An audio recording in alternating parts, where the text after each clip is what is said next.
नमस्कार दोस्तों, कैसे हैं आप सब। मैं बिल्कुल ठीक हूँ और यही आशा करती हूँ आप सब स्वस्थ होंगे। दिल्ली पुलिस कांस्टेबल के लिए हमने जीएस के जो आपका सिलेबस है उसी के अकॉर्डिंग एमसीक्यू प्रैक्टिस की एक सीरीज स्टार्ट की थी। कुछ क्वेश्चंस हमने 2 क्लासेस में डाले हुए हैं। आज उसी सीरीज की ये 3rd क्लास है, तो बिना किसी देरी के स्टार्ट करते हैं।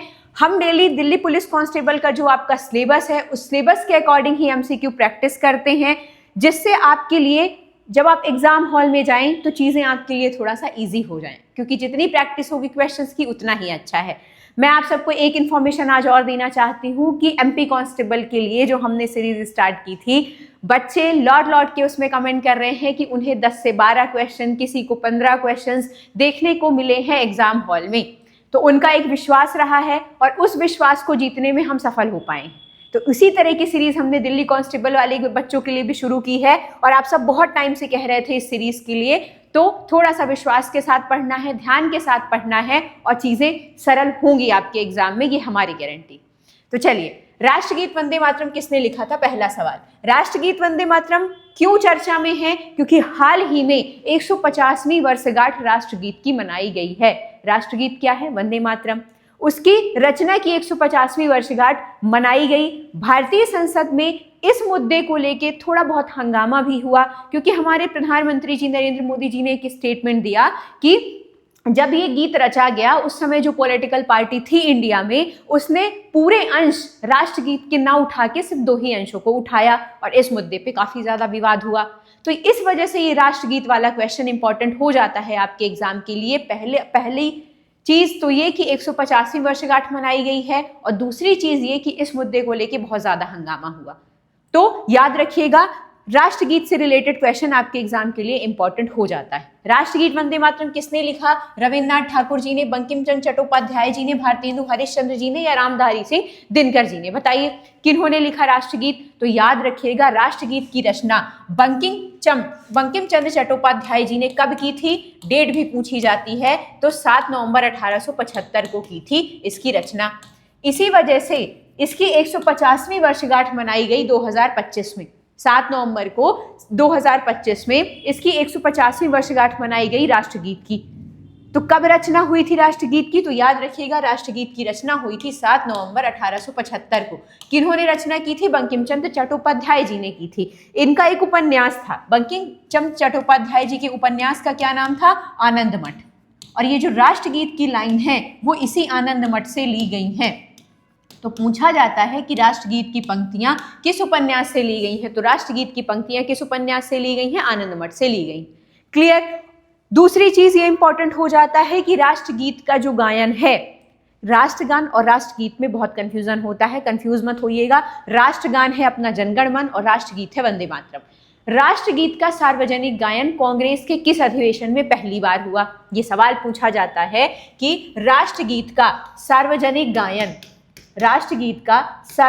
गायन कांग्रेस के किस अधिवेशन में हुआ है? तो याद रखिएगा कि राष्ट्रगीत का सार्वजनिक गायन कांग्रेस के किस अधिवेशन में हुआ? 1896 के कलकत्ता अधिवेशन में। और यह सवाल भी पूछा जाता है कि राष्ट्रगीत का गायन सार्वजनिक रूप से किस अधिवेशन में हुआ था, किस कांग्रेस अधिवेशन में हुआ था? तो सार्वजनिक गायन राष्ट्रगीत का 1896 के कलकत्ता अधिवेशन में पहली बार हुआ, जिसकी अध्यक्षता किसने की थी? इस कलकत्ता अधिवेशन के अध्यक्ष कौन थे? रहमतुल्लाह सैनी जी। कौन? रहमतुल्लाह सैनी जी। ये भी पूछा जाता है, रहमतुल्लाह सैनी जी थे।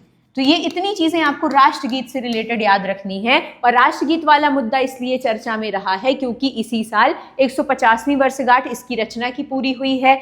संसद में भी काफी हंगामा हुआ इस चीज को लेके। तो राष्ट्रगीत क्या है? वंदे मातरम। राष्ट्रगीत की रचना कब हुई? 7 नवंबर 1875 को हुई है। किन्होंने की थी? बंकिम चंद्र चट्टोपाध्याय जी ने।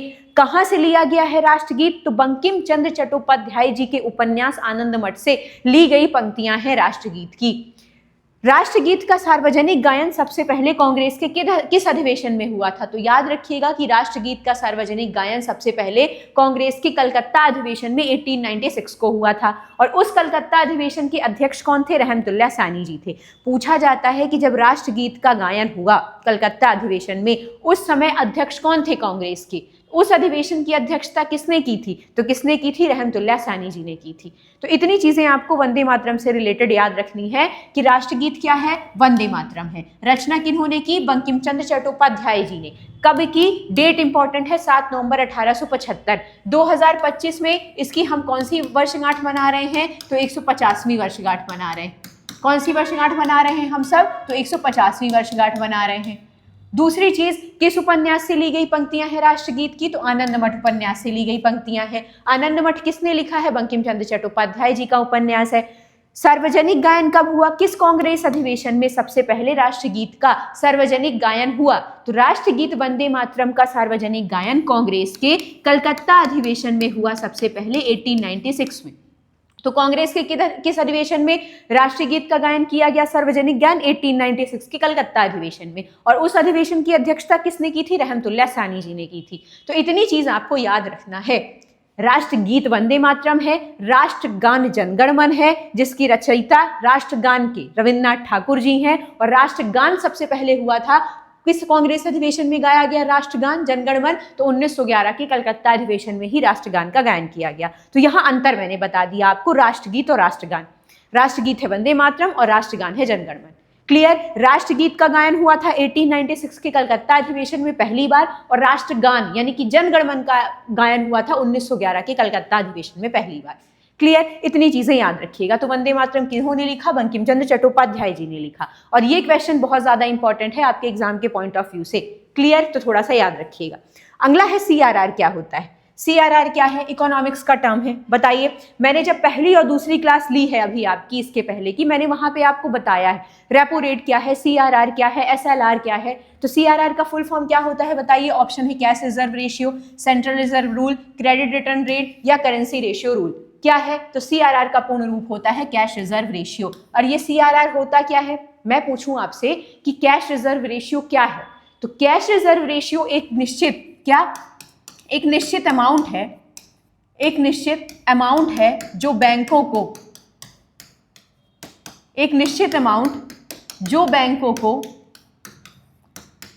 अपनी कुल जमा राशि का किसके पास रिजर्व रखना होता है? RBI के पास। अपनी कुल जमा राशि का एक निश्चित अमाउंट बैंकों को किसके पास रखना होता है? बैंकों को RBI के पास रखना होता है। मतलब जो कॉमर्शियल बैंक्स होते हैं, जैसे मान लीजिए कॉमर्शियल बैंक है ICICI बैंक, अब उस बैंक को अपनी उसकी जितनी जमा राशि है उसका एक निश्चित प्रतिशत सिक्योरिटी के फॉर्म में किसके पास रखना होगा? नगद रूप में किसके पास रखना होगा? RBI के पास। और जो पैसा बैंक RBI के पास जमा कर रखते हैं उसी को कहा जाता है कैश रिजर्व रेशियो। तो याद रखिएगा, CRR वो अमाउंट है जो बैंक किसके पास पैसा रखते हैं? RBI के पास जमा रखते हैं नगद रूप में। क्लियर? तो ये पैसा जो बैंकों को RBI के पास एज ए सिक्योरिटी रखना ही रखना होता है, वो क्या होता है? CRR यानी कि कैश रिजर्व रेशियो। अब एक और टर्म समझिए यहाँ पे, जब आप CRR समझे तो आपको SLR भी पता होना चाहिए कि SLR क्या है, क्योंकि CRR और SLR में कंफ्यूजन होता है। CRR हमने जाना वो अमाउंट है जो बैंक किसके पास रखते हैं? RBI के पास। बैंकों को इतना अमाउंट RBI के पास रखना ही रखना होता है, वो होता है CRR। SLR एक अमाउंट होता है जो बैंकों को कहाँ रखना होता है? अपने स्वयं के पास रिजर्व रखना होता है। बैंकों को कहाँ रखना होता है? स्वयं के पास रिजर्व रखना होता है, अपने खुद के पास रिजर्व रखना होता है, चाहे वो सिक्योरिटीज के फॉर्म में रखें, चाहे वो नगद रूप में रखें या सोने के रूप में रखें। तो अब आपको CRR और SLR में अंतर समझ में आया होगा कि CRR कौन सा अमाउंट है जो बैंक किसके पास रखते हैं? RBI के पास रखते हैं। और SLR कौन सा अमाउंट है जो बैंक स्वयं के पास रखते हैं। और इनमें अंतर पूछा जाता है कि CRR, देखिए CRR का फुल फॉर्म हमने क्या जाना? Cash reserve ratio. CRR कौन सा अमाउंट है? वो अमाउंट जो बैंकों को अपनी कुल जमा राशि का एक निश्चित प्रतिशत किसके पास रखना होता है? RBI के पास। तो जो बैंक अपना पैसा RBI के पास रखते हैं वो क्या कहलाता है? CRR कहलाता है। तो CRR में किसके पास पैसा रख रहे हैं बैंक? RBI के पास पैसा रख रहे हैं, RBI के पास। और SLR में किसके पास पैसा रखते हैं बैंक, या किसके पास एक रिजर्व अमाउंट रखते हैं? अपने खुद के पास। तो मैं कहूं कि ऐसा कौन सा अमाउंट है जो बैंक स्वयं के पास बैंकों को रखना होता है, वो होता है SLR। और एक निश्चित जमा राशि का निश्चित प्रतिशत RBI के पास जमा रखना होता है, वो क्या होता है? वो CRR होता है। तो अब मैं आशा करती हूँ कि CRR और SLR में आपको अंतर समझ में आया होगा। और यही CRR, SLR, रेपो रेट ये क्या डिसाइड करते हैं? ये RBI की मॉनिटरिंग पॉलिसी को रेगुलेट करने में हेल्प करते हैं। जब मार्केट में इन्फ्लेशन बढ़ती है यानी कि डिमांड ज़्यादा होती है, सप्लाई कम होती है, तो डिमांड को कम करने के लिए, सप्लाई को नियंत्रित करने के लिए क्या होता है? इसका यूज़ करती है RBI, CRR, SLR और रेपो रेट्स का। तो अपनी मॉनेटरिंग पॉलिसी को रेगुलेट करने के लिए RBI किसका यूज़ करता है? CRR का, SLR का यूज़ करता है। तो CRR वो अमाउंट है जो बैंक किसके पास रखते हैं? RBI के पास, एक निश्चित सिक्योरिटी के फॉर्म में और नगद रूप में जिनको रखते हैं, रिजर्व रूप में रखते हैं। तो RBI के पास जो पैसा रखा होता है वो है CRR और स्वयं के पास जो बैंक पैसा रखते हैं वो है SLR। इतना अंतर जानिएगा। तो CRR का फुल फॉर्म क्या होता है? Cash reserve ratio. और CRR में पैसा कहाँ रखते हैं बैंक? तो CRR में पैसा RBI के पास रखा जाता है। अगला सवाल, भारत को 2030 कॉमनवेल्थ गेम्स की मेजबानी के लिए किस शहर को प्रस्तावित किया गया है? मतलब कॉमनवेल्थ गेम्स 2030 जो है उसकी मेजबानी कौन सा देश करेगा? प्रस्तावित हुआ था अपना अहमदाबाद और आपको जान के खुशी होगी कि अहमदाबाद ने ये जीत लिया है। अब 2030 के जो कॉमनवेल्थ गेम्स हैं अपने अहमदाबाद में ही होंगे। तो भारत को 2030 कॉमनवेल्थ गेम्स की मेजबानी के लिए किस शहर को भारत ने प्रस्तावित किया था? तो भारत ने अहमदाबाद को प्रस्तावित किया था। भारत ने अहमदाबाद का नाम भेजा था और आपको जान के ये खुशी होगी कि अहमदाबाद ने ये जीत लिया है। अब 2030 के जो कॉमनवेल्थ गेम्स हैं वो कहाँ होंगे? अहमदाबाद में होंगे। थोड़ा सा कॉमनवेल्थ गेम्स के बारे में जान लीजिए कि कॉमनवेल्थ गेम्स की शुरुआत कहाँ हुई। तो याद रखिएगा, कॉमनवेल्थ गेम्स की शुरुआत हुई थी 1930 से, 1930 से इसकी शुरुआत मानी जाती। और कॉमनवेल्थ गेम्स कितने साल में होते हैं ये भी सवाल पूछा जाता है। तो कॉमनवेल्थ गेम्स प्रत्येक 4 साल में होते हैं, हर 4 साल में इनका आयोजन होता है। तो कॉमनवेल्थ गेम्स की मेजबानी किसने जीती है 2030 के लिए? तो 2030 के लिए कॉमनवेल्थ गेम्स की मेजबानी किस देश ने या किस शहर ने जीती है? तो भारत ने जीती है। किसके लिए? अहमदाबाद और गुजरात के लिए। अहमदाबाद कहाँ स्थित है? गुजरात में स्थित है। तो अब 2030 के कॉमनवेल्थ गेम्स की मेजबानी कौन करेगा? अहमदाबाद। कॉमनवेल्थ गेम्स की शुरुआत पूछ सकता है, क्यों नहीं पूछेगा? जब कॉमनवेल्थ गेम्स 2030 अपने इंडिया में होने हैं तो कॉमनवेल्थ के बारे में नहीं पूछेगा क्या? बिल्कुल पूछेगा। तो कॉमनवेल्थ की शुरुआत कब से हुई है? 1930 से हुई है। और ये कितने सालों में आयोजन होता है इसका? तो कॉमनवेल्थ गेम्स हर 4 साल में इसका आयोजन होता है। तो इतनी चीज आपको याद रखनी है। क्लियर? बढ़े आगे, चलिए। G20 सम्मेलन 2025 की मेजबानी किस देश ने की है? करंट अफेयर्स के ये सारे क्वेश्चंस हैं, बताइए। G20 2025 की मेजबानी किस देश ने की? यानी कि G20 2025 कहाँ हुआ?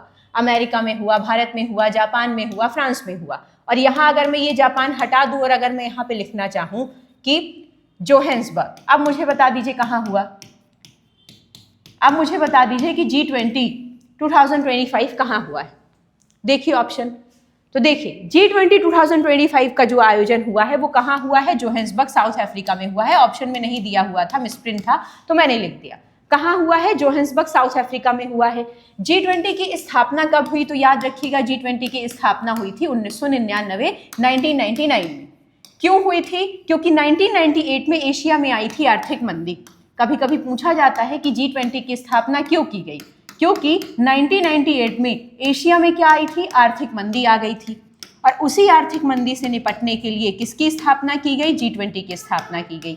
और G20 में कौन शामिल होते थे पहले? तो जो भी देशों के सेंट्रल बैंक के जो गवर्नर होते हैं, जैसे अपने देश के सेंट्रल बैंक कौन सा है? RBI। तो RBI के गवर्नर जो भी होंगे वो G20 में पार्टिसिपेट करने जाएंगे।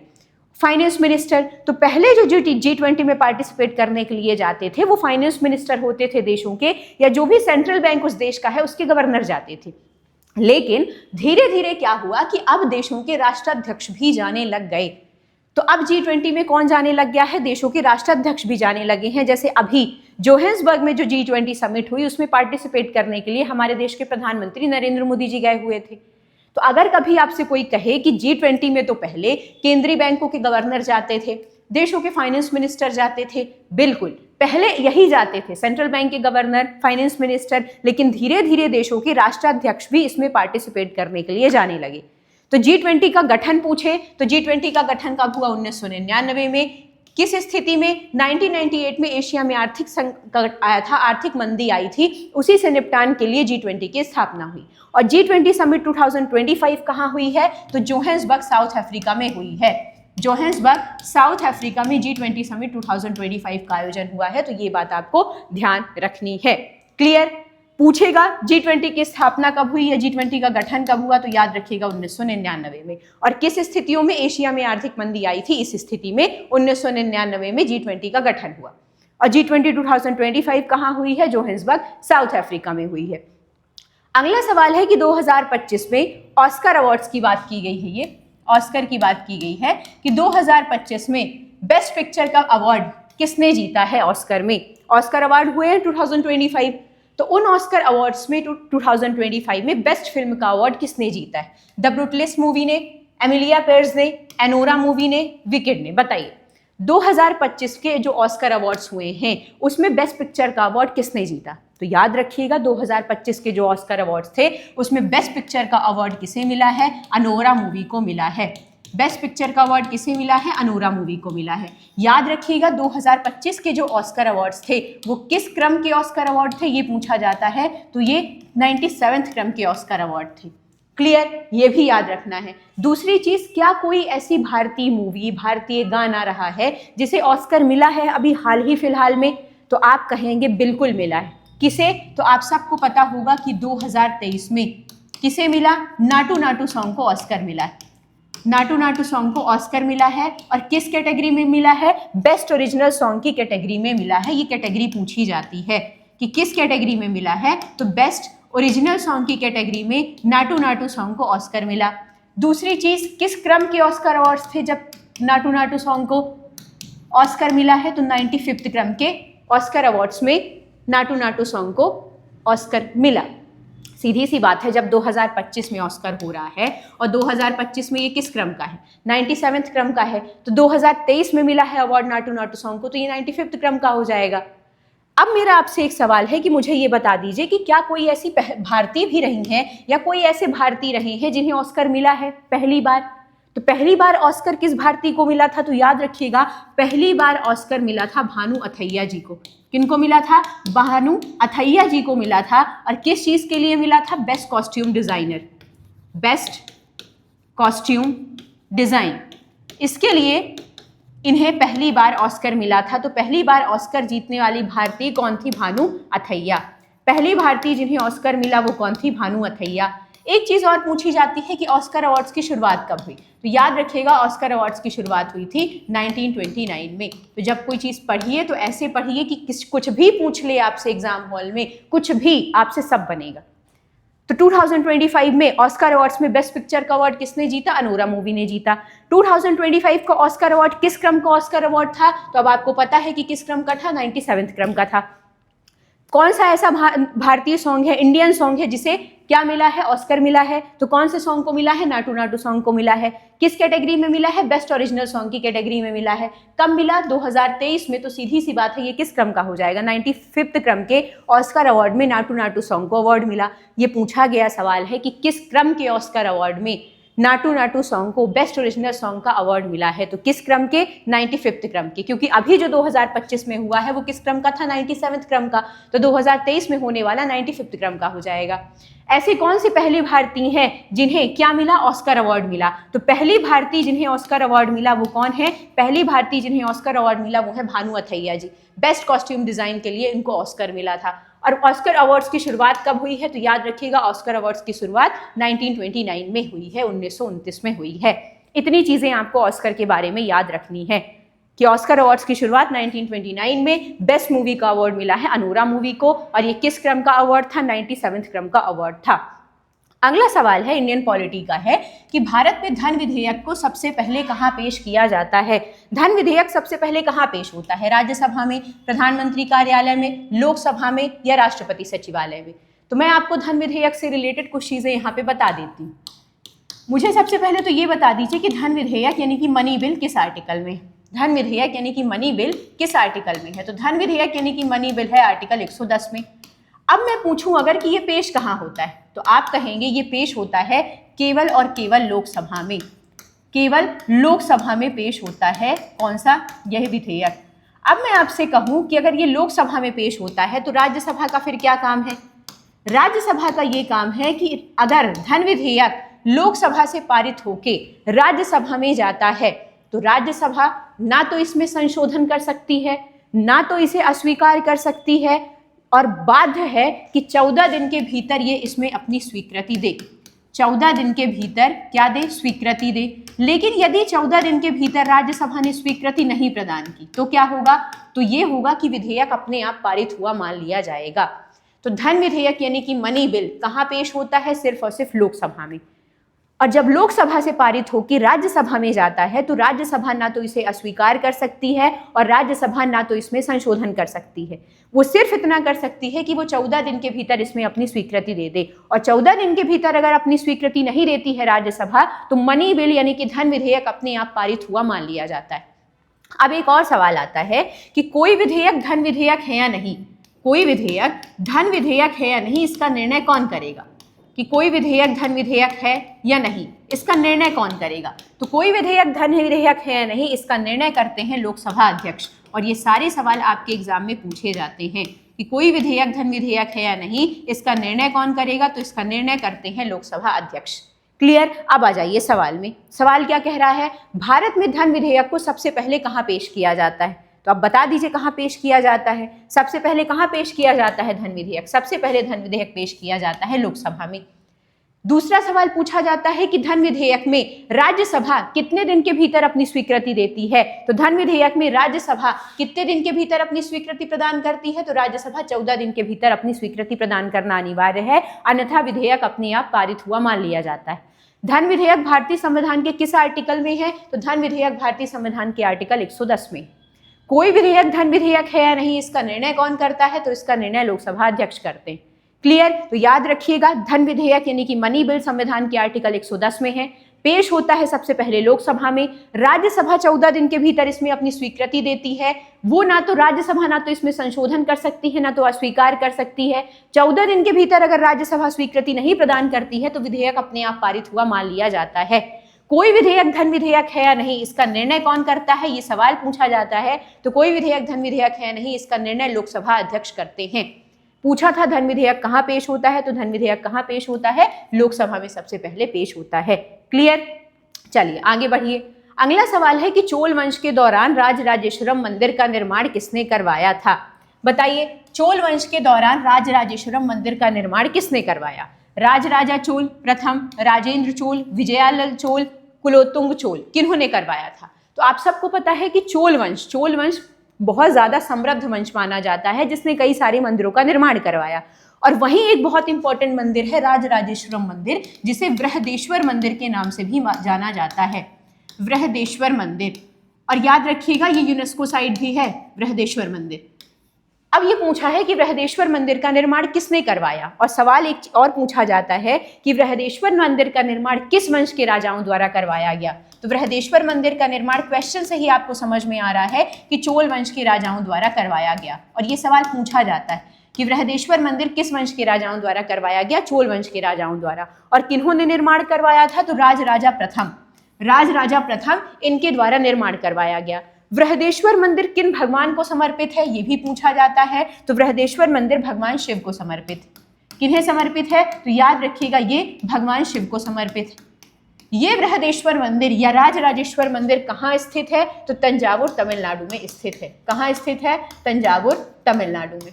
इतनी चीजें आपको ये जरूर याद रखनी है। और याद रखिएगा ये यूनेस्को साइट भी है बृहदेश्वर मंदिर। ये क्या है? ये यूनेस्को साइट भी है, इस वजह से और इम्पोर्टेंट हो जाता है।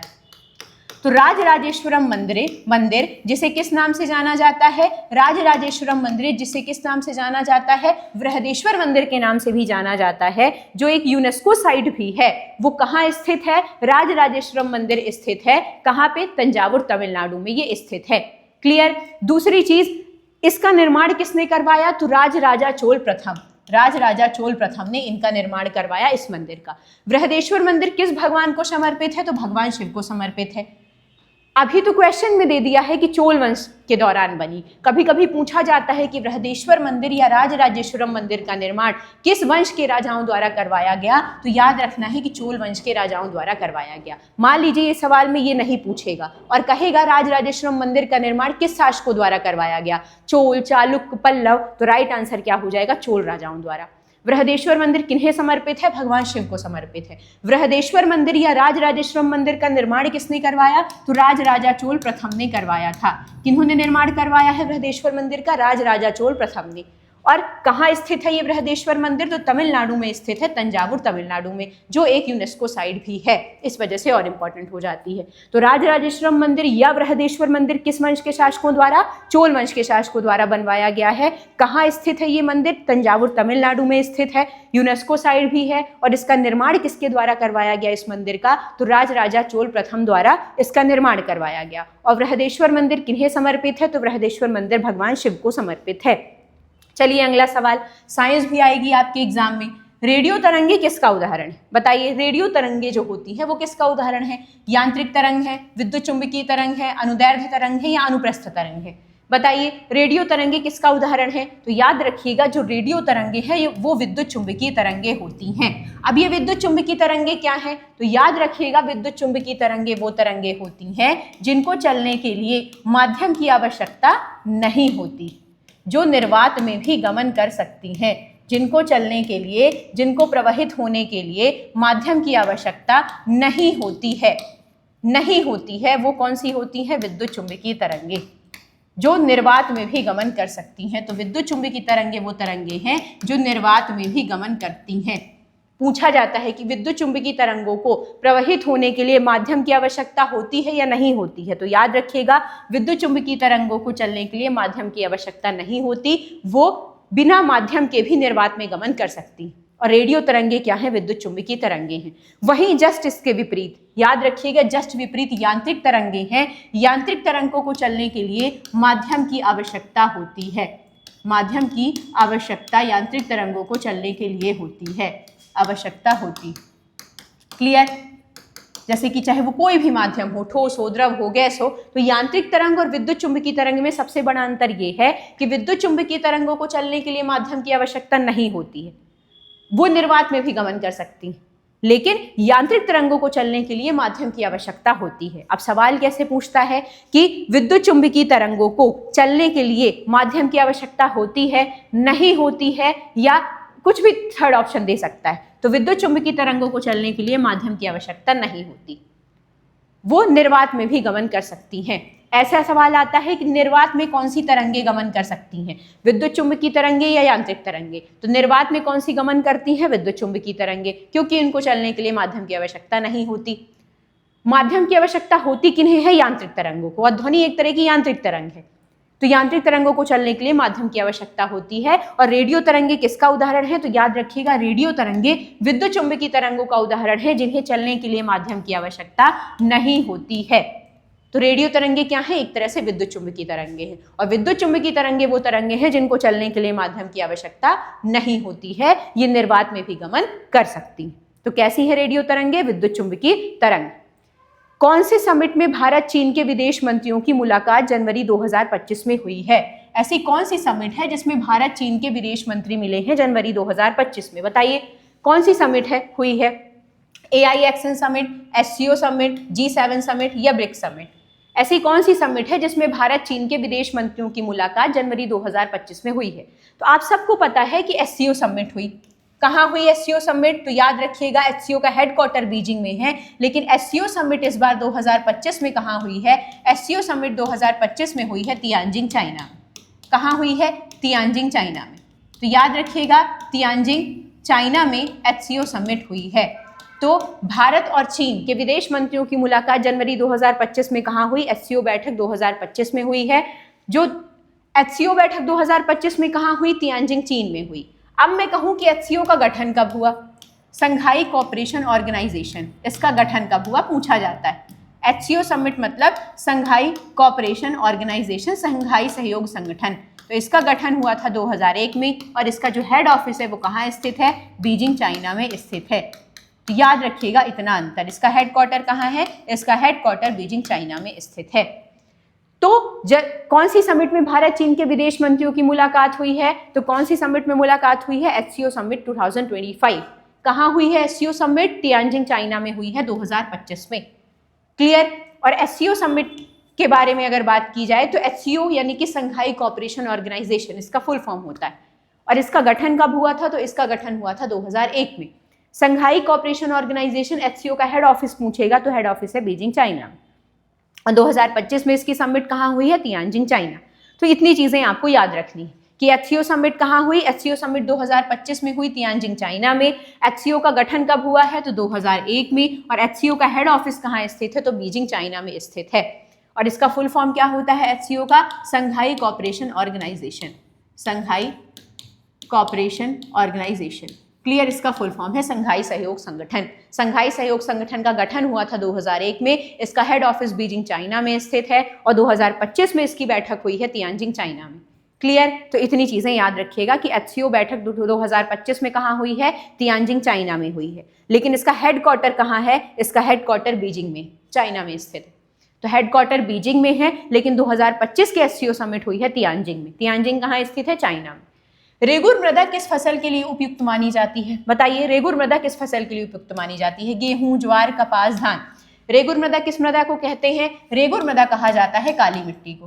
रेगुर मृदा किसे कहते हैं? काली मिट्टी को। ठीक है। पूछा जाता है सबसे ज्यादा नमी धारण कौन सी मिट्टी करती है? तो याद रखिएगा, सबसे ज्यादा नमी धारण पूछा जाता है, सबसे ज्यादा नमी धारण करने की क्षमता किसमें होती है? काली मिट्टी में। यही काली मिट्टी है जिसमें क्या पड़ती हैं? दरारें भी पड़ती हैं। यही काली मिट्टी है जिसे क्या कहा जाता है? कपासी मृदा भी कहा जाता है।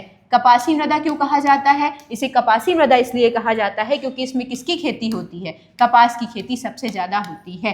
क्लियर? तो याद रखिएगा, रेगुर मृदा किस फसल के लिए उपयुक्त मानी जाती है? रेगुर मृदा को ही काली मिट्टी के नाम से जाना जाता है, या काली मिट्टी को रेगुर मृदा के नाम से जाना जाता है। तो यही काली मिट्टी है जिसमें किसकी खेती होती है? कपास की खेती सबसे ज्यादा होती है। बेसाल चट्टानों के टूटने के कारण काली मिट्टी बनती है। और काली मिट्टी में सबसे ज्यादा क्या होती है? नमी धारण करने की क्षमता। इसमें दरारें भी सबसे ज्यादा पड़ती हैं। तो पूछा जाता है कि नमी धारण करने की क्षमता सबसे ज्यादा किस मिट्टी में होती है? काली मिट्टी में। सबसे ज्यादा दरारें किस मिट्टी में पड़ती हैं? काली मिट्टी में। कपासी मृदा के नाम से किस मिट्टी को जाना जाता है? काली मिट्टी को। तो रेगुर मृदा किस फसल के लिए उपयुक्त मानी जाती है? राइट आंसर हो जाएगा कपास के लिए उपयुक्त मानी जाती है। क्लियर?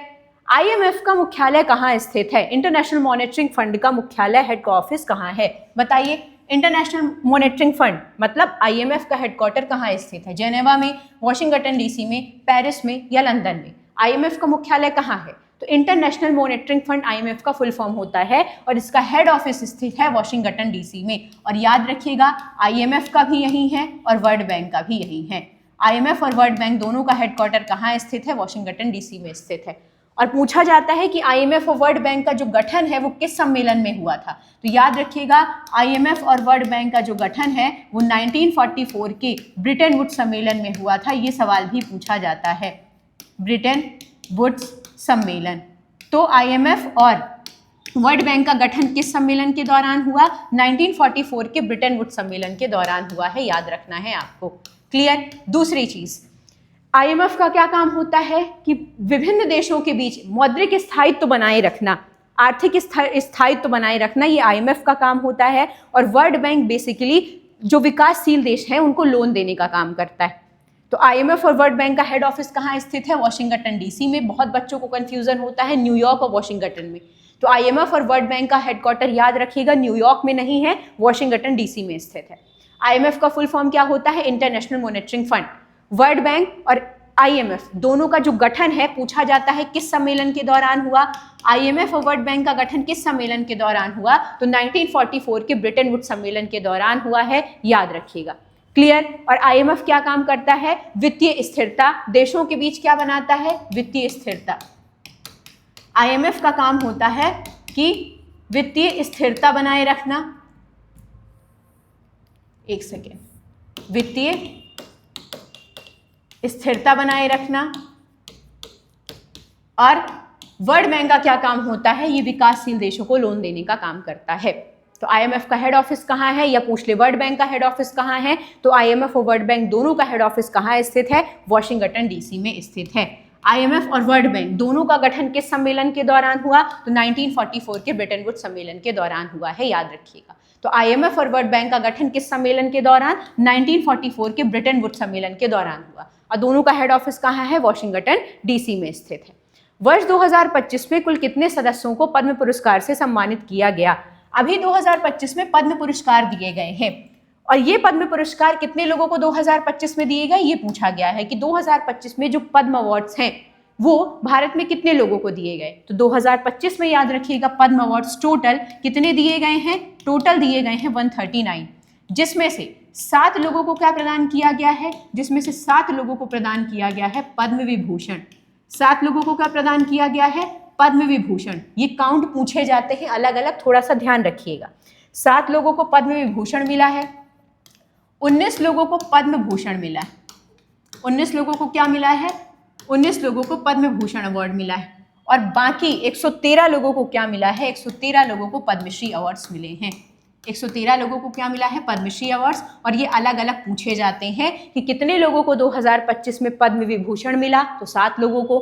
पद्म भूषण कितनों को मिला, 19 लोगों को। और पद्मश्री कितनों को मिला, तो पद्मश्री 113 लोगों को। इतनी चीजें आपको याद रखनी है। क्लियर। तो 2025 के जो पद्म अवार्ड्स हैं वो टोटल कुल कितने लोगों को प्रदान किए गए, अगर ये पूछता है तो 2025 में टोटल कितने पद्म अवार्ड्स मिले हैं, 139। और पद्म भूषण कितने लोगों को मिला, तो अगर पूछ ले पद्म भूषण कितने लोगों को मिला, तो पद्म भूषण मिला है 19 लोगों को। पूछ लेगा पद्म विभूषण कितने लोगों को मिला, तो पद्म विभूषण मिला है 7 लोगों को। और पद्मश्री कितने लोगों को मिला है, तो पद्मश्री मिला है 113 लोगों को। तो इतनी चीजें आपको याद रखनी है। और ये पद्म अवार्ड्स किसके अंतर्गत आते हैं, तो संविधान के जो आर्टिकल 18 है जिसमें उपाधियों के अंत की बात की गई है उसके अंतर्गत आते हैं, क्योंकि पद्म अवार्ड्स उपाधियां नहीं है, एक तरह के सम्मान है। कहा जाता है ना कि भारत रत्न और पद्म पुरस्कार ये क्या है, तो ये उपाधियां नहीं है, एक तरह के सम्मान है। तो कुल कितने पद्म अवार्ड्स दिए गए 2025 में, 139। पद्म विभूषण कितने मिले हैं, 7। पद्म भूषण कितने मिले हैं, 19। और पद्मश्री कितने मिले हैं, 113। ये काउंट याद रखिएगा, नंबर से याद रखिएगा, ये पूछे जाते हैं। तो 7 लोगों को मिला है पद्म विभूषण, 19 लोगों को मिला है पद्म भूषण और 113 लोगों को मिला है पद्मश्री 2025 में। और टोटल कितने लोगों को, 139 लोगों को ये अवार्ड्स दिए गए हैं। एक्सियोम 4 मिशन की लॉन्च तारीख क्या थी। एक्सियोम 4 मिशन वही मिशन है जिसमें भारत की तरफ से शुभांशु शुक्ला गए हुए थे और बहुत ज्यादा चर्चा में रहा था ये मिशन। तो एक्सियोम मिशन कब लॉन्च किया गया, ये पूछा जा रहा है। तो बताइए एक्सियोम मिशन कब लॉन्च हुआ था, तो याद रखिएगा एक्सियोम 4 मिशन लॉन्च हुआ था 25 जून 2025 को। और इसे लॉन्च किसने किया था, किसी देश की तरफ से, किसी देश की स्पेस एजेंसी ने किया था क्या, तो एक्सियोम स्पेस एक एजेंसी है, प्राइवेट एजेंसी, निजी कंपनी है ये एक्सियोम स्पेस। ये किसी भी देश की सरकारी स्पेस एजेंसी नहीं है, ये एक निजी कंपनी है। और ये निजी कंपनी ने अपना एक स्पेस प्रोग्राम लॉन्च किया था एक्सियोम 4, जिसमें रॉकेट किसने प्रदान किया था, रॉकेट किसने दिया था इस मिशन के लिए, इस मिशन के लिए रॉकेट दिया था स्पेस एक्स ने, स्पेस एक्स ने। और स्पेस एक्स किसका है, एलन मस्क का है, उन्होंने रॉकेट प्रदान किया। भारत की तरफ से कौन गया था एक्सियोम स्पेस में, तो याद रखिएगा भारत की तरफ से गए थे अपने शुभांशु शुक्ला। शुभांशु शुक्ला भारत की तरफ से गए थे। और सवाल पूछा जाता है कि शुभांशु शुक्ला किस रूप में गए थे, क्या काम था उनका, तो शुभांशु शुक्ला पायलट की भूमिका में गए थे, पायलट की भूमिका में गए थे। और ये मिशन इसलिए भी चर्चा में रहा है कि जो हमारा गगनयान मिशन है जिसमें हम मानव को भेजने वाले हैं अंतरिक्ष में, उसके लिए एक प्री प्लानिंग के तौर पे ये मिशन देखा जा रहा था भारत की तरफ से। तो एक्सियोम 4 मिशन की लॉन्च तारीख क्या थी, 25 जून 2025। एक्सियोम 4 मिशन को लॉन्च किसने किया, किस कंपनी ने लॉन्च किया था, तो एक प्राइवेट कंपनी थी एक्सियोम स्पेस, जिसके नाम पे इस मिशन का नाम भी रखा गया एक्सियोम 4। तो एक्सियोम स्पेस नामक निजी कंपनी ने ये मिशन लॉन्च किया। इस मिशन के लिए रॉकेट किसने प्रदान किया था, तो स्पेस एक्स ने प्रदान किया था। स्पेस एक्स किसकी कंपनी है, एलन मस्क की कंपनी है। शुभांशु शुक्ला के साथ और किस देश के एस्ट्रोनॉट गए थे, तो याद रखिएगा शुभांशु शुक्ला के साथ 3 और एस्ट्रोनॉट गए थे। एक थे हंगरी के एस्ट्रोनॉट, एक थे पोलैंड के और एक थे नासा के पूर्व एस्ट्रोनॉट। नासा के पूर्व एस्ट्रोनॉट थे, पूर्व वैज्ञानिक थे, वो भी साथ गए थे। तो टोटल 4 लोग गए हुए थे इस मिशन में। तो एक्सियोम 4 स्पेस कब लॉन्च हुआ है, 25 जून 2025। भारत की तरफ से कौन गया था इसमें, तो शुभांशु शुक्ला। किस भूमिका में गए थे ये पूछा जाता है, तो पायलट की भूमिका में गए थे। शुभांशु शुक्ला के साथ किस किस देश के एस्ट्रोनॉट थे, ऑप्शन दे देगा कि शुभांशु शुक्ला के साथ किस किस देश के एस्ट्रोनॉट, कौन से देश का एस्ट्रोनॉट शामिल नहीं था। तो जब आपको पता होगा कि किस देश के एस्ट्रोनॉट थे, तब तो आप लगा के आएंगे कि किस देश के एस्ट्रोनॉट शामिल नहीं थे। तो शुभांशु शुक्ला के साथ किस किस देश के एस्ट्रोनॉट थे, हंगरी के एस्ट्रोनॉट थे, पोलैंड के एक एस्ट्रोनॉट थे और नासा के एक पूर्व वैज्ञानिक थे। तो जो चौथा ऑप्शन हो जाएगा वो अपने आप गलत हो जाएगा अगर ऐसा सवाल आता है कि भारत के शुभांशु शुक्ला के साथ किस देश के एस्ट्रोनॉट नहीं गए?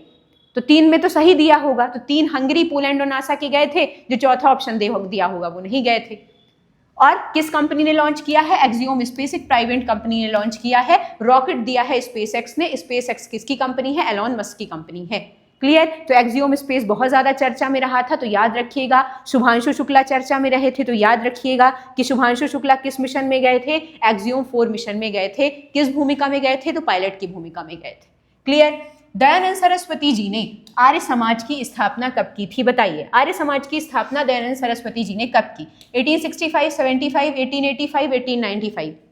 दयानंद सरस्वती जी ने सबसे पहली बात तो ये जान लीजिए कि आर्य समाज की स्थापना की, पूछा जाता है। और आर्य समाज की स्थापना इन्होंने कब की थी? तो 1875 में की थी। तो याद रखिएगा कि पूछे कि आर्य समाज की स्थापना किसने की, तो आर्य समाज की स्थापना किसने की थी? आर्य समाज की स्थापना स्वामी दयानंद सरस्वती जी ने की थी। अब स्वामी दयानंद सरस्वती जी ने आर्य समाज की स्थापना की कब? ये पूछा है। की कब? 1875 में। यही आर्य समाज है जिसका एक स्लोगन है, वेदों की ओर लौटो।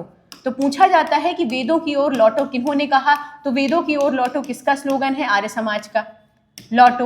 और एक जो कंफ्यूज करने वाला क्वेश्चन आता है कि मूर्ति पूजा का इन्होंने विरोध किया या समर्थन किया? लोगों को लगता है कि अगर ये कह रहे हैं कि वेदों की ओर लौटो, वेद की ओर लौटो, तो डेफिनेटली ये मूर्ति पूजा का समर्थन करेंगे। और यही हो जाता है कंफ्यूजन, क्योंकि आर्य समाज ने मूर्ति पूजा का विरोध किया था। मूर्ति पूजा का विरोध किया था, और यही लोगों को होता है कंफ्यूजन। और यहाँ पे कंफ्यूज नहीं होना है, बिल्कुल नहीं होना है। भले कहा जा रहा है कि वेदों की ओर लौटो, लेकिन आर्य समाज ने मूर्ति पूजा का विरोध किया था। ये चीज यहाँ पे थोड़ा सा कंफ्यूज करती है कि लोग सोचते हैं कि आर्य समाज ने कहा है अगर कि वेदों की ओर लौटो, तो अगर ये वेद की बात कर रहे हो तो मूर्ति पूजा का तो समर्थन करेंगे ही, लेकिन आर्य समाज ने मूर्ति पूजा का विरोध किया था। ये याद रखना है आपको। तो आर्य समाज की स्थापना किसने की थी? स्वामी दयानंद सरस्वती जी ने की थी। एक फैक्ट जो पूछा जाता है, कब की थी स्थापना आर्य समाज की? 1875 में की थी। दूसरा फैक्ट, इनका स्लोगन क्या था? वेदों की ओर लौटो। तो वेदों की ओर लौटो किसका स्लोगन है? आर्य समाज का। और इन्होंने मूर्ति पूजा का विरोध किया या समर्थन किया? तो मूर्ति पूजा का इन्होंने विरोध किया था। याद रखिएगा, विरोध किया था, ये जरूरी पूछा जाता है सवाल। तो आर्य समाज की स्थापना किसने की? मैं आपसे पूछूं, दयानंद सरस्वती जी ने। कब की? आप कहेंगे 1875 में। वेदों की ओर लौटो किसका स्लोगन है? आर्य समाज का या स्वामी दयानंद सरस्वती जी का? कहीं कहीं ऑप्शन में दयानंद सरस्वती जी लिखा होता है। और मूर्ति पूजा का इन्होंने, आर्य समाज ने मूर्ति पूजा का विरोध किया या समर्थन किया? तो आर्य समाज ने मूर्ति पूजा का विरोध किया था। क्लियर? तो याद रखिएगा, इन्होंने मूर्ति पूजा की मनाही की थी, मूर्ति पूजा का विरोध किया था, समर्थन नहीं किया था। अंतरराष्ट्रीय योग दिवस 2025 की आधिकारिक थीम क्या थी? इंटरनेशनल योग डे 2025, इसकी थीम क्या थी? ये पूछ रहा है। Yoga for harmony and peace, yoga for one earth one health, yoga for humanity, yoga for self and society. तो योगा डे कब मनाया जाता है? हर साल। तो याद रखिएगा कि योगा डे पूछा जाता है कि योगा डे हर साल कब मनाया जाता है? तो योगा डे मनाया जाता है 21 जून को हर साल। 21 जून को हर साल मनाया जाता है। और इसकी शुरुआत कब से हुई थी मनाने की? तो याद रखिएगा, इसकी शुरुआत मानी जाती है, इसकी शुरुआत कब से मानी जाती है? 2015 से। इसकी कहानी सिर्फ इतनी सी है कि हमारे देश के प्रधानमंत्री श्री नरेंद्र मोदी जी ने एक प्रस्ताव रखा संयुक्त राष्ट्र में 2014 में। उन्होंने एक प्रस्ताव रखा कि क्यों ना हर साल 21 जून को इंटरनेशनल योग डे मनाया जाए। और संयुक्त राष्ट्र ने उनका ये प्रस्ताव जो उन्होंने 2014 में रखा था उसको 2015 में एक्सेप्ट कर लिया, और तभी से 2015 से हर साल योगा डे मनाने की शुरुआत हो गई। तो इंटरनेशनल योगा डे कब मनाया जाता है? इंटरनेशनल योगा डे मनाया जाता है 21 जून को। 2025 का जो योगा डे था वो किस क्रम का था? तो याद रखिएगा, 2025 का जो योगा डे था वो 11वें क्रम का था, 11वें क्रम का योगा डे था। और इसकी थीम क्या थी पूछा है? तो इसकी थीम थी yoga for one earth one health. तो याद रखिएगा कि योगा डे मनाया कब जाता है? तो हर साल 21 जून को मनाया जाता है। इसको मनाने की शुरुआत कब हुई थी? 2015 से हुई थी। किसके प्रयासों से मनाया जा रहा है? तो नरेंद्र मोदी जी ने प्रस्ताव रखा 2014 में। कहाँ रखा? संयुक्त राष्ट्र में। पूछा जाता है कि नरेंद्र मोदी जी ने जो 2014 में इंटरनेशनल योग डे मनाने का प्रस्ताव है वो किसके समक्ष रखा था? तो संयुक्त राष्ट्र के समक्ष रखा था। और तभी से हर साल 2015 से इसको मनाने की शुरुआत होने लग गई। और 2025 में जो योगा डे मनाया गया है जिसके विषय में पूछा है, तो ये किस क्रम का योगा डे था? 11वें क्रम का था। क्रम भी पूछा जाता है। और 2025 का योगा डे किस क्रम का था? 11वें क्रम का था और इसकी थीम क्या थी? Yoga for one earth one health. तो याद रखिएगा 2025 के योगा डे की थीम थी yoga for one earth one health. Clear? किस क्रम का था ये? 11वें क्रम का था। और कब मनाया जाता है योगा डे? हर साल 21 जून को मनाया जाता है। अगला सवाल ये है कि एक 2 स्तंभ दिए गए हैं और बोला गया है कि मैच करिए कॉलम। हड़प्पा सभ्यता, मोहनजोदड़ो, धौलावीरा, लोथल दिया हुआ है और कहा गया है कि यहाँ क्या क्या पाया गया है ये बताइए। देखिए हड़प्पा सभ्यता में क्या पाया गया है, मोहनजोदड़ो में क्या पाया गया है, धौलावीरा, लोथल। हड़प्पा सभ्यता को और किस नाम से जाना जाता है? हड़प्पा सभ्यता को जाना जाता है सिंधु घाटी सभ्यता के नाम से। पहला ये हो जाएगा। मोहनजोदड़ो में क्या मिला है? विशाल स्नानागार यानी कि ग्रेट बाथ मिला है, जिसका उपयोग धार्मिक अनुष्ठानों में किया जाता था। जब धार्मिक अनुष्ठान होते थे तो विशाल सामूहिक रूप से स्नान हुआ करते थे, तो वो कहाँ मिला है? मोहनजोदड़ो में मिला है। धौलावीरा में क्या मिला है? तो याद रखिएगा धौलावीरा में जल प्रबंधन प्रणाली मिली है, कई तरह की नहरें मिली है, जलाशय मिले हैं, जल को संचित करने के कई सारे सोर्सेज मिले हैं। तो धौलावीरा से क्या मिला है? जल प्रबंधन। जल प्रबंधन में क्या क्या मिला है? नहरें मिली है, जलाशय मिले हैं, और जो सूखे एरिया हैं वहां पे पानी को जो कैसे संचय किया जाए उसके बारे में भी धौलावीरा से आपको जानकारी मिलती है। और लोथल क्या था? सिंधु घाटी सभ्यता का सबसे बड़ा बंदरगाह।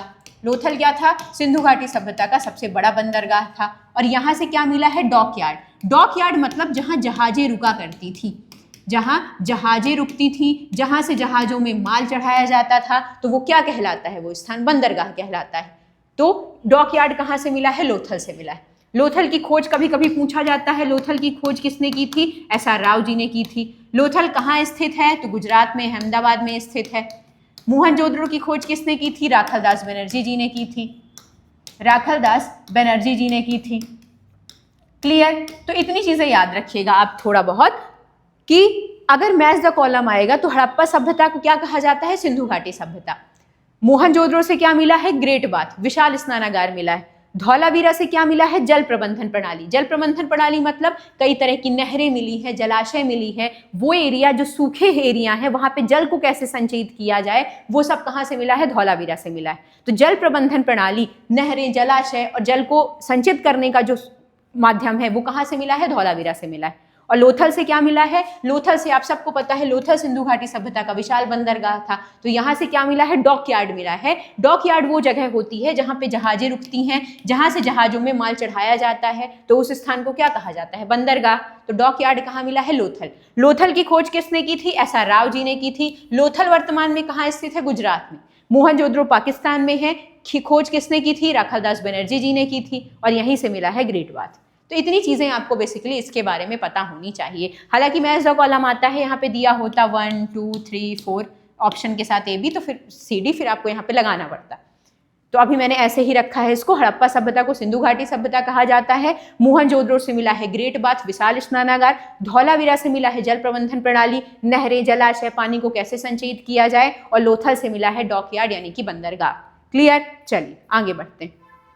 एशिया कप 2025 का आयोजन कहाँ हुआ? सबसे ज्यादा कंट्रोवर्शियल मैच एशिया कप 2025 का फाइनल मैच, सबसे ज्यादा कंट्रोवर्शियल, जब अपनी भारतीय टीम ने पाकिस्तान के एक जो आए हुए थे अवार्ड देने, उनसे अवार्ड लेने से मना कर दिया और उसके बाद फिर इतनी कंट्रोवर्सी हुई। तो एशिया कप 2025 का आयोजन कहाँ हुआ? तो याद रखिएगा, बताइए कहाँ हुआ है एशिया कप 2025? तो एशिया कप 2025 का आयोजन हुआ है UAE में, मतलब संयुक्त अरब अमीरात में, UAE में हुआ है एशिया कप 2025 का आयोजन। दूसरी चीज, एशिया कप 2025 का फाइनल मैच किसने जीता? फाइनल मैच किसने जीता? तो आप सबको पता है कि फाइनल मैच जीता है इंडिया ने। किसको हरा के? भारत जीता है। भारत जीता है किसको हरा के? पाकिस्तान को हरा के। और भारत ने ये अवार्ड, भारत जीता है और पाकिस्तान हारा है। भारत ने ये लगातार कौनवीं बार जीता है एशिया कप? तो भारत ने 9वीं बार एशिया कप का खिताब जीता है। भारत ने कितनी बार एशिया कप का खिताब जीता है? तो याद रखिएगा भारत ने 9वीं बार एशिया कप का खिताब जीता है। एशिया कप हुआ कब से कब तक ये पूछा जाता है, तो याद रखिएगा एशिया कप का आयोजन हुआ है 9 से 28 सितंबर के बीच।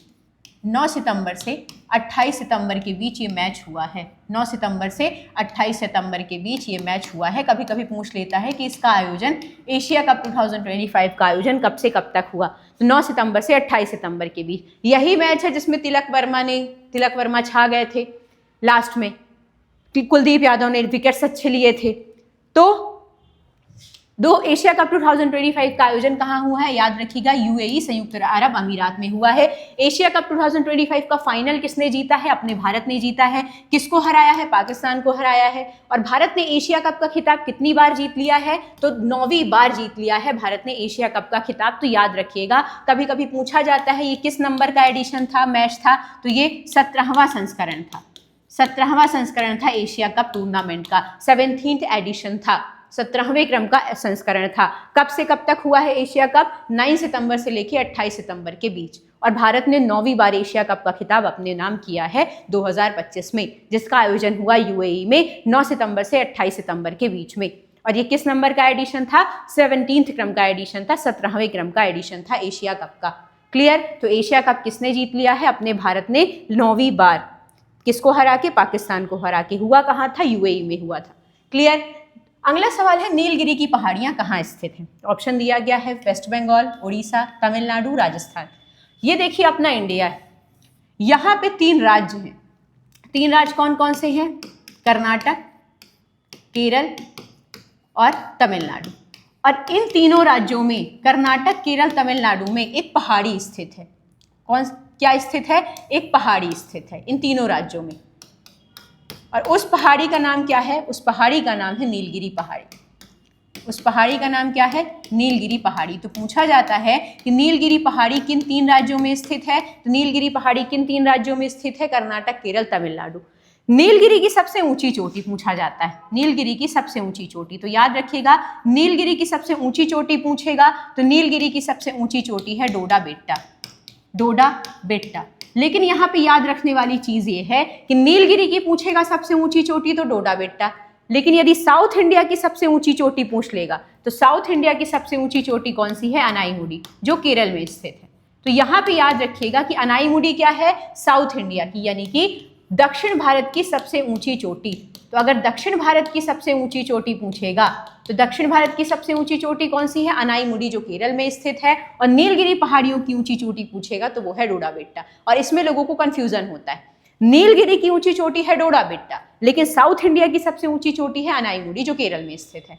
क्लियर। अब आ जाते हैं सवाल में। सवाल कह रहा है कि नीलगिरी पहाड़ियां कहाँ स्थित है। तो हमने जाना कि नीलगिरी पहाड़ियां 3 राज्यों में स्थित है। वो 3 राज्य हमने कौन कौन से जाने, कर्नाटक, केरल और तमिलनाडु।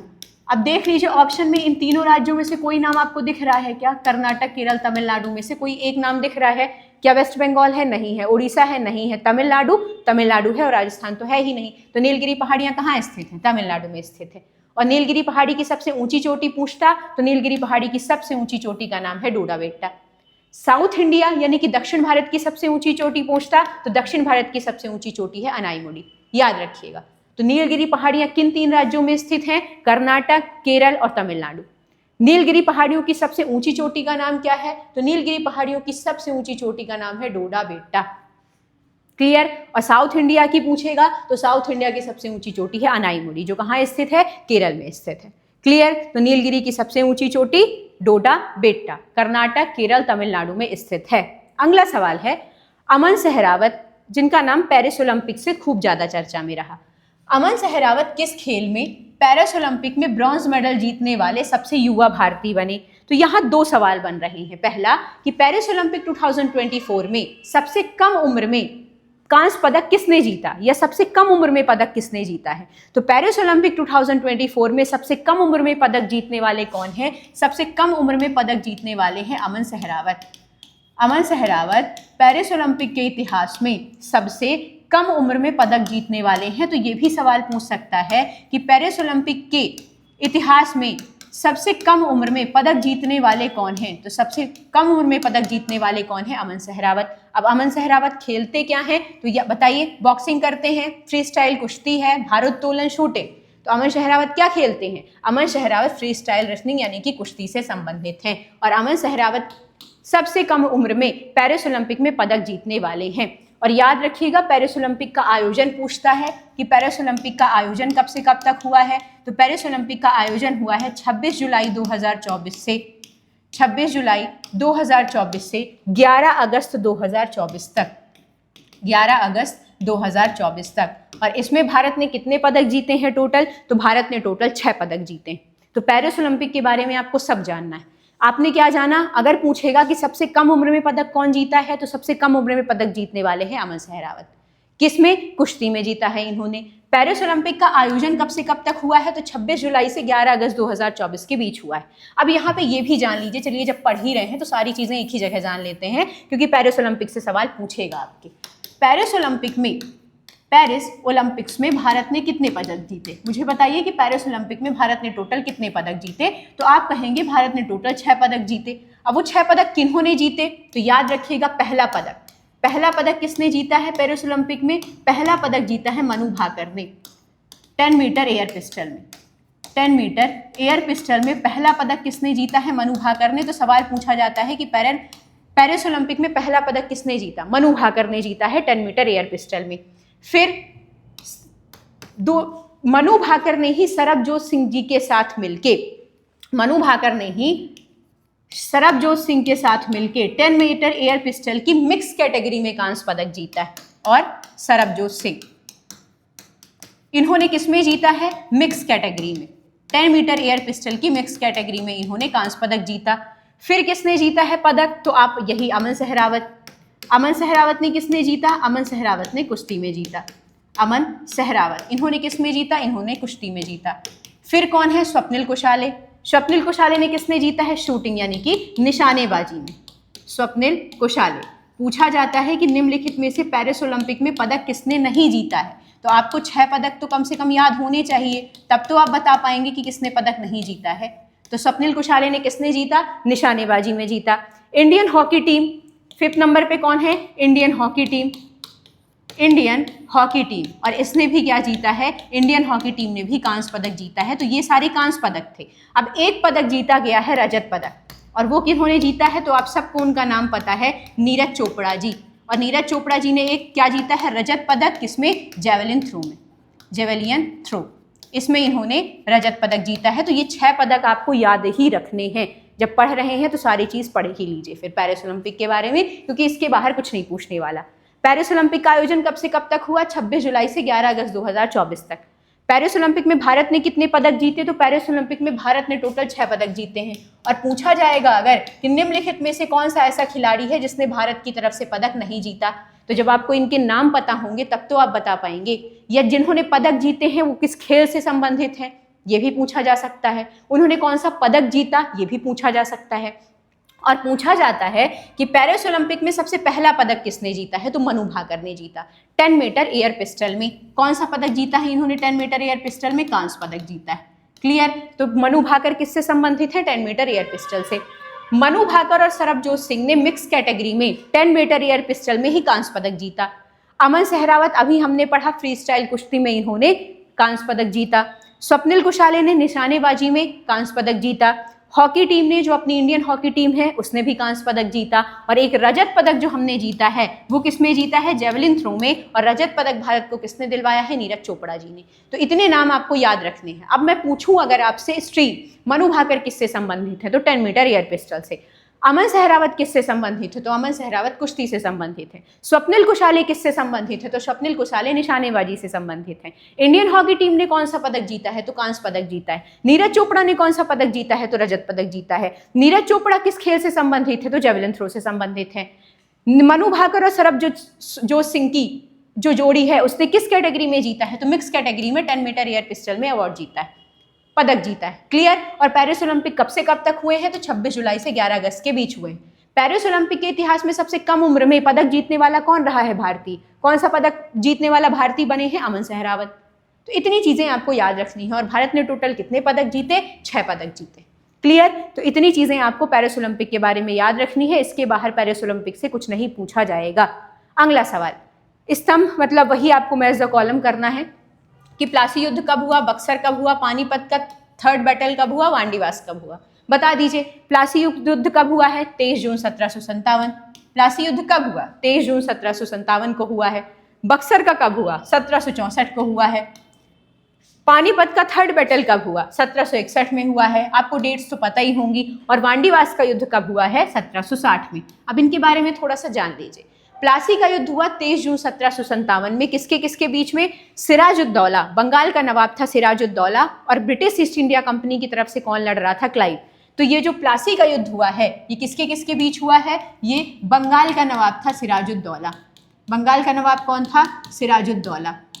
बंगाल का नवाब था सिराजुद्दौला, और British east India company, British east India company की तरफ से कौन था? क्लाइव।